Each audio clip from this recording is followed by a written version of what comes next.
Hello and welcome. You're listening to the audio presentation of She Came From Nowhere, the novelization of a 13-book series. It is the story of a secret agent from a multiversal government agency discovering the location of God and taking action to kill her. The series covers the war between gods and mortals who create and destroy themselves and their worlds. The novels are written and performed by Caleb Morazi.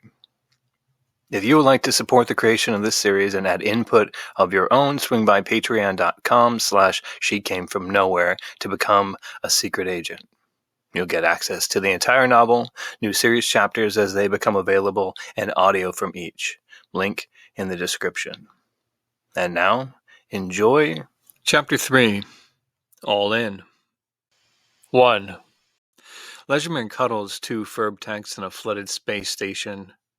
I want you both. The Jelvin leaps onto the gnarled back of an Olitic, one of the natives of the station, as it surfaces, and then he continues moving across the backs of the others who are floating below the water. They thrash, biting at Legimer's feet, but he's too nimble to catch. Griffin resurfaces as he reaches the docking port. Where are you going? The wolf asks. Legimer types in the door code, but it doesn't work. I was, looking for you. Griffin tosses a metal cube onto the ledge where the Jelvin stands and climbs out of the water after it. The central AI stopped working as soon as I took its brains, he says. Will they be okay without the computer running their life support? Legimer asks. They've got backup systems, but I'm sure they'll be pretty upset, the wolf says. An Alatic rises from the water and Legimer offers a Furbtech. You want a pet? The device chirps happily and the Alatic stops its murderous approach, smiling. 2. I wanted the dingo dead, but he fought like his lover was at stake, Marilyn says. The dolphin warrior sits uncomfortably on her chair in Dr. Klee's office. Debriefings made her nervous. She'd rather be engaged in hand-to-hand combat. An enemy was easy. They were always trying to kill you, but your superiors have agendas you're not aware of. Caution was always best. Marilyn brushes the fears aside and continues. The creature was unconscious, but I didn't detect any evil in her. Chaos, yes. She looks troubled as she thinks about her fallen partner. She inspired creatures who barely knew her to take up her cause. Not something you see from Hellworlds. I heard Walter didn't make it back, Sarah Kay says. I'm sorry, I knew you were close. Marilyn nods and the doctor walks around her desk. Some creatures have a higher morality than we understand. Not good or evil, their actions are simply necessary. We've never documented one before, but in theory they've always existed. I believe we're seeing that with the Imogen.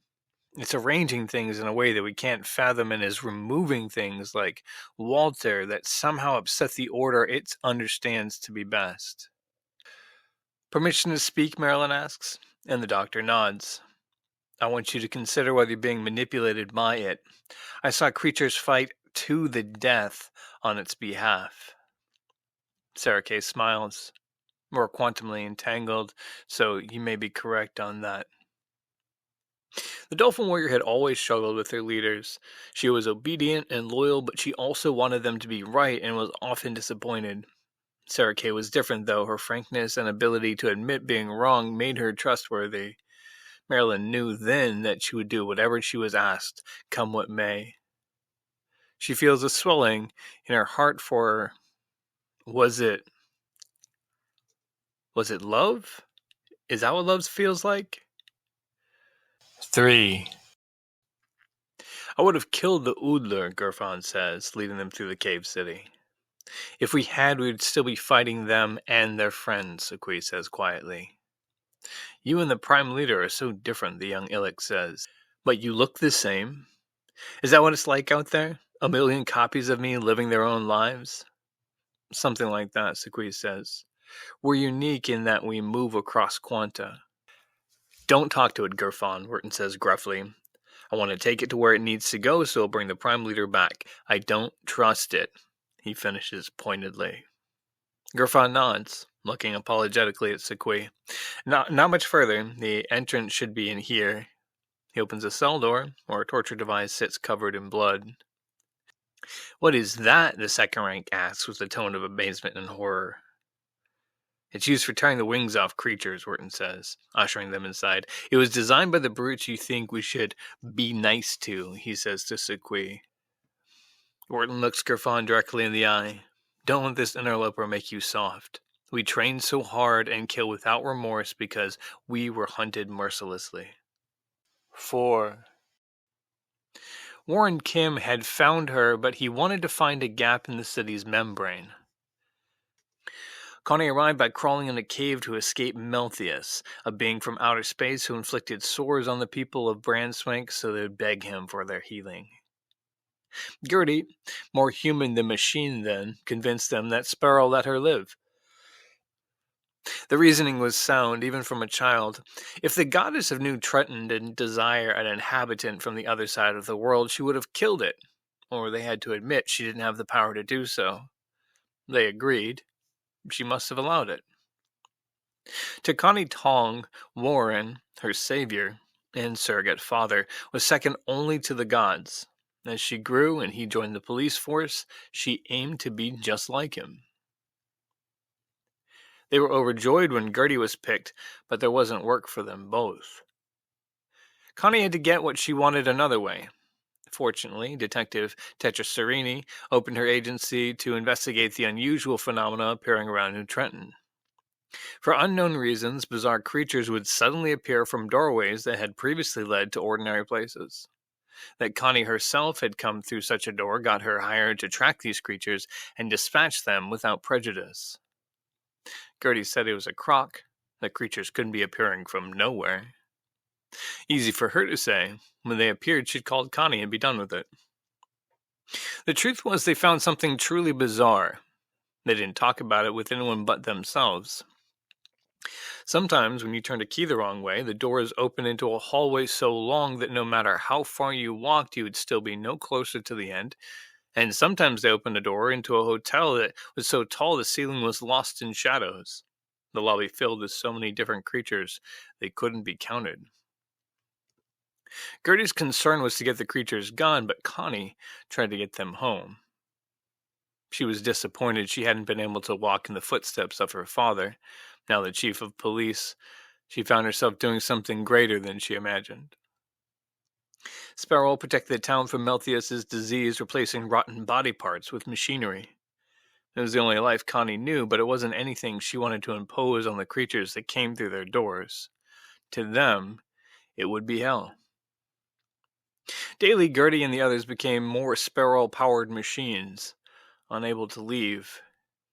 In Brandswank, Connie had seen her family and friends die from Meltheus' disease, but she had never caught it herself and stayed healthy, even without Sparrow's help. In private conversation, Warren told her to escape before it was too late. 5. "You can't throw Furbtex into a world unsupervised," Griffin yells at Legimer, clashing swords with alien pirates. "Central wants to spread them for control." "But look how effective they are," the Jovan says, pulling one from the brood in his satin satchel. Lillian, "Stop immediately," swords just inches from slicing through Legimer's silk robes. They coo at the adorable little device, stroking its soft fur. "This can be yours," Legimer says to the pirates, "in exchange for your faster-than-light drive." "I can get the specs other ways," Griffin says. "You're condemning them to slavery." The alien captain opens a panel and pulls out a glowing cube, offering it to Griffin.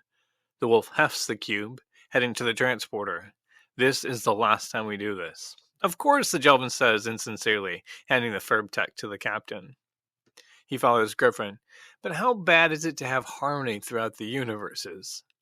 "Pretty bad," the wolf says, as they step through the light and into the hallway. "As an agent, I'm free to do what I want, but everyone under their control is strictly regulated."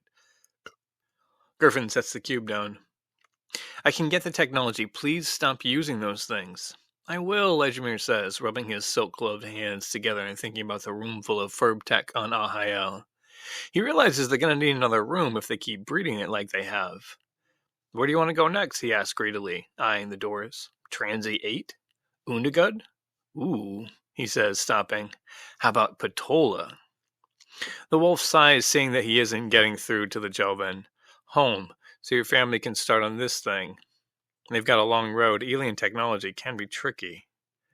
6. Tejasarini arrives in Yama, a human world, changing his appearance to blend in. He couldn't get his facial hair to go away, so he singed it back to be almost beard-like. Every door onto this world is heavily monitored, and no one slips through unnoticed. Guards capture the former dingo and take him to Duke Ayer. He senses his great power, but he doesn't know what to do with him, so he sends him to Empress Pro-2. Without speaking to Tejasarini, she knows his history, seeing through his disguise, and changes him back with a simple gesture, wanting to demonstrate her power. The Empress speaks finally. I'm amused that you, an animal, thought of yourself as a god. You're powerful, yes, but no god. Now you will serve as my pet. At that moment, every thought the dingo had vanishes, replaced with the desire to do his master's will. He feels safe with her. She takes care of him. In a way, it was better. For too long, he had been burdened by taking care of others, but now he was free. Tejasarini kneels before her and she strokes his head. Good pet. Your strength becomes my strength. Your will, my will. You will give until you have nothing left. 7. I'm here for the same reason as your prime leader, Sequi says, Wharton and Gerfon sliding the torture device off the wall. Certain left Illic intent on ruling the multiverse, and he's almost reached his goal. If he succeeds, no one will be able to dream. Light bursts through a hole behind a grassland where the Menisker's city was. He's hiding in plain sight, and he's trying to kill me. So I'll show you the way, she continues. What cave demon want? A large-nosed man demands as they crawl into the light. Luckily, an older man with a long neck says, approaching. Perhaps demon have blessing. He smiles, pointing at himself. Wampa, he says, chief of plains people. Sequi bows deeply to them. We mean you no harm, she says, straightening up. Wampa bows in return. Grateful we are to have learned your speech long ago. You've seen creatures like us before. We want to find if one came through recently. The older man laughs. Come. He showed us many things and taught how contain the bodies of those that cannot die. He walks to the village, silencing Leclee's protest. As they approach the huts, a long-necked girl with spotted skin comes running to meet them, armed with a spear. Keep away, demon. Already you bring trouble to us. She stops a short way from the Illic, her weapon pointed at them, and Wharton growls. Sorry, Sequi says, but the girl hurls the spear, the tip bending against her scales. The fear in the girl's eyes told Sequi everything. Certain had been here, using his powers to bring the dead from the ground. What was a paradise was now a living hell. Gerfon sees the weight of Sequi's realization. We can fix this, Prime Leader. Sequi sinks to her knees, wanting to stop the overwhelming grief for her creation.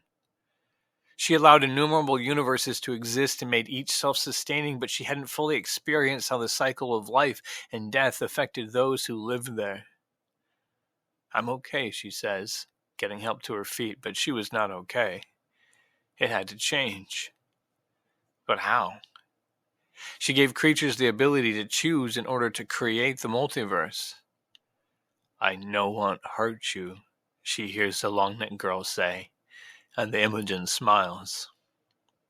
I didn't want for this to hurt you either, child, she says, but we'll change that. Destruction had seemed necessary to life. Dead things make such good soil. Lightning strikes. Don't want to rush, Gerfon says. The storm's closing our door. It's in a hut not far beyond those trees. He points to the dense woods nearby. That where dead roam, the Wampa says solemnly. We send warriors to guide you. We can't wait, Sequi says. We're tough. We'll have to manage ourselves. I go with you, the girl says, pulling a primitive stone axe from her belt. Tina, no, she says, looking pained, but the girl stands her ground defiantly. I'm grown, father. A warrior. I bring aid, protect village, and return dead to earth. Wampa smiles at his daughter, putting his hand on her head as he speaks in his own language. Sequi listens to understand them, but only catches want and be at rest. The Imogen is envious and touched by their love. Tina says, I show you the way. He seems pretty serious, Griffon says to Wharton. What are we getting into? The bite from those who return will infect you and turn you into one of them, Tina says. We lose many warriors in our battle against them, and they become now our bad enemy. Any part left undestroyed comes after you, and there's no rest in the fight. If she was my daughter, I don't think I could have let her go, Leclee says to Wampa. From the shadows of the woods, a man with matted hair wrapped in animal skin sees Tina and the Illics approach. As he chants, the wind picks up, bringing the rain. He'll throw everything he's got, Sequi says to Wharton and Griffon. Try to split us up so he can pick us off, but we can't let him. No matter what he does, we must persevere. We need to talk reason into him if we can, and if we can't, then I don't know. 8. They've broken containment, but we've got some solid leads as to where they might be, Sarah Kay says to Sarah. The CIB director stands at the window, his back to her. You know what bugs me about being in charge, he asks, out of nowhere. It's lonely. There's no one to share your feelings with. Even if I could, in a place like this, surrounded by spies, I have to worry about how my words would be turned against me. I'm here for you, Sarah Kay says, trying not to sound too interested. Microphone's off, she commands. Is there something you need to get off your chest? Sarah turns from the window, a sharky smile on his face. I'm glad you asked, he says. I have a birthday coming up, and I didn't think anyone was going to remember. The director dies, laughing. You should have seen your face, he says, and the doctor rolls her eyes. Is there something you need to get off your chest? Like there was some big state secret I was about to spill. Sarah Kay remains seated, watching him carefully. Sarah plops down in his chair, chuckling to himself, and the doctor stands, straightening her skirt. Since there's nothing to report, I'll leave you to entertain yourself. 9. Why did you take their nanomolder? Legimir yells at Griffin, running through the sky yacht's shiny interior, security behind them. I wasn't going to use the Furbtech. You weren't intending to use the Furbtech, the wolf says as he pulls a tiny device from his robes, throwing it at their pursuers. But you couldn't have stopped yourself. You don't realize they're inside your brain. They're using you to spread them. Griffin's device explodes, slowing down time as security is thrown back. As the wolf leaps, grabbing Legimer's collar before the shockwave hits, an open hatch sucking them into the sky. They crash at Benariel's feet in the house of Kamatosho. My errant son, she says, holding a Furbtech. You want to explain this to me? Legimir rises, bowing deeply. Venerable one, it's our guest's pet. He breeds them. Well, I certainly hope he can get them to breed faster, she says, waving her gloved hand at the wall, turning it into a giant screen. They are this season's hottest products. On the screen, Griffin sees Jelvins from around the city, snuggling their Furbtechs. I'm sure our scientists can find ways to expedite the process, Legimir says, as he rises, and takes Benariel's arm. We are, in fact, trying to define the cuteness gene as we speak, so it can be bred into other similar biological devices in order to expand the line. The wolf stands up, shaking his head at the Furbtech's population boom before pulling out his own device and holding it up to see. You won't be alone here anymore. 10. Wharton slashes his way out of the grip of the undead humans that want to eat him. Beside him, Tina uses her axe to lop off limbs and heads of people who look like her. They pause to catch their breath, and she pants, I hope someone kill me if I like this. Tina screams as something grabs her, but a boy quickly calms her in their language. Griffon and Sequi join them. The hut's not too far. Beyond those trees, he says. Tina talks to the boy with a mane of hair. JR say we must be careful. Grand here and where he go, dead follow close. Everyone turns to see more undead approaching. Wharton leaps into the air, shrieking, and lands in the center of the mob, furiously slashing in every direction. JR looks at Tina. Is he the one promised to clean the forest. The girl nods in reply, and the boy rushes into battle, quickly overwhelmed. JR, Tina screams, rushing after him. I no want this for you.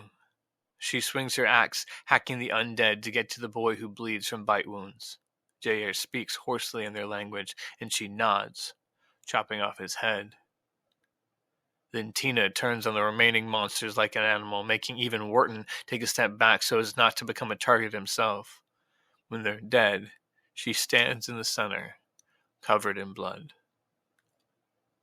So, should we keep moving, or... Gerfon says, and Sequise shoots him a dirty look. What? People die every day, it's sad, but we're about to get stranded here. He right, Tina says. The battle no yours. It is mine and my people. I alone must hunt Grant. I alone must stop him. You people started this, but I will finish it for my people. Lightning flashes, and they see the silhouette of a gnarled man standing in the distance. Before I had fear, but now confidence. He is only a man, scared of what I will do to him. The thunder roars, and Tina raises her axe, yelling a warrior's shout. Right, I'm sure you'll beat him, Gerfon says. We need to go. Prime Leader, Wharton says. Permission to stay behind to aid the human. We don't know if you can come back, Sequise says, but the first rank just shrugs. We've trained to stop the evil on Illic, but the evil was us. We were proud of ourselves, but it escaped into the universe and has caused havoc everywhere. I want to stop it here. And when my time of service comes to an end, stop it where I find it next. When we meet again, we may not look the same as we do now, Gerfon says lamely. Don't get killed, Sequise says. I want you to find us. I'm not really your true Prime Leader, and I only just met you, but I value your company and your forthrightness. Wharton nods, scooping up Tina. He leaps into the air, headed for the gnarled man. 11. I am ready, Sebastian says stubbornly to Sarah Tolzman, his instructor at the CIB Training Academy of Cuba Knoll. I've surpassed everyone else in every test you've given. In 2 moves, his instructor kicks his feet out from under him, pinning him to the wall. The other students, a monstrous Galki from Bulgarsi, an assassin from Technomagic, and the quiet girl from Thorn, laugh. I believe in your potential, Sarah says. Sebastian wriggles free. I want to get back to the real world. This is a waste of time. Time is dilated here, Miss Tolzman smiles. Every month is only a day outside. So we have to stay here until you decide we're ready, the otter asks, flabbergasted. His instructor nods. Pretty much. And believe it or not, we've got a lot to go over. Well, you may think you've got this all figured out, whelp. You're passing because we're doing tests skewed to your aptitude. Wait until we practice the survival techniques from Bahamaha's world, or build technology from Anissa's world from scratch. She puts her hand on the otter's arm. I'll teach you all this and more, but be patient. You're bright. Sebastian reluctantly smiles at her. It won't happen overnight. 12. Connie sits at her desk, feeling regret over the argument she and Gertie had earlier. It was stupid, one of those things in friendships where both sides are a little wrong, but neither side is willing to compromise. She was getting ready to call when Dirk Stintol knocks, ducking the doorframe as he enters. Detective Serini told me to find you, he says, and out of breath. Monsters destroyed our confessional and are on the loose. The call could wait, but she knew she wanted to get it done as soon as possible. How big, she asks, strapping on a revolver and grabbing her trench coat. Bigger than me, Dirk says. Huge wings and claws. I ran before they ate me. Let's not get ahead of ourselves, Connie says, putting on her fedora and leaving with him. I just want the facts. Why do you assume their intentions were hostile? Well, I don't know, the tall man says, but they growled when we got close. Connie tries to keep up with Dirk as he leads them through the morning fog to the Temple of the Winged Lion. They look like demons, Dirk exclaims, and the people on the street look up in alarm. Father Storer started an exorcism as soon as he saw them. They run into Gertie and Lenny Key. Heard you're in trouble, Gertie says. Nothing we haven't seen before, Connie says, trying to sound professional. We'll come just in case, Gertie says crisply, and Connie wishes they'd never fought. There they are, Dirk says, pointing at the winged creatures climbing the church's spires. One leaps, clawing at the membrane that covers the city, and Dirk tuts. Poor things must be terrified. Can you imagine finding yourself in this place? He immediately realizes how it sounds and says quickly, I mean, I like it, but they may not. Connie draws her gun, looking at Gertie. Let's end this and get back to normal. 13. Saki, an angel, meets Terrence in the highest goat. We want her erased, they say. The agent doesn't let his surprise show. That won't be easy, he says. That man's incredibly tough. I'm honestly not surprised she was able to kill your agent. She's protected by the director, never leaves his side. I can do it, but I got weaknesses too. I'll be on a ledge, he continues. If something goes wrong, I'll have nowhere to hide. The director will have me hunted through every world, chartered or not. The angel speaks in a chorus of voices. We'll make it worth the risk and you'll have amnesty on Centric. The director may know you're there, but you'll be untouchable. I'll do it, but I want a few things to get started. An aura stone of levitation, a multiphasic deflector, and a psionic familiar with illusion abilities. Can you get them? We're aware you don't need those things, but yes, we can get them, they say. You're asking for granules compared to the wealth you're about to have bestowed. End of Chapter 3. Thank you for listening to this audio presentation of She Came From Nowhere, a series novelization written and performed by Caleb Morazi. If you'd like to read more of this book, read chapters from the series, listen to audio, and further support the development of this project, please go to patreon.com/SheCameFromNowhere, link in the description. Please like, share, and subscribe this video. Until next time, we'll see you soon.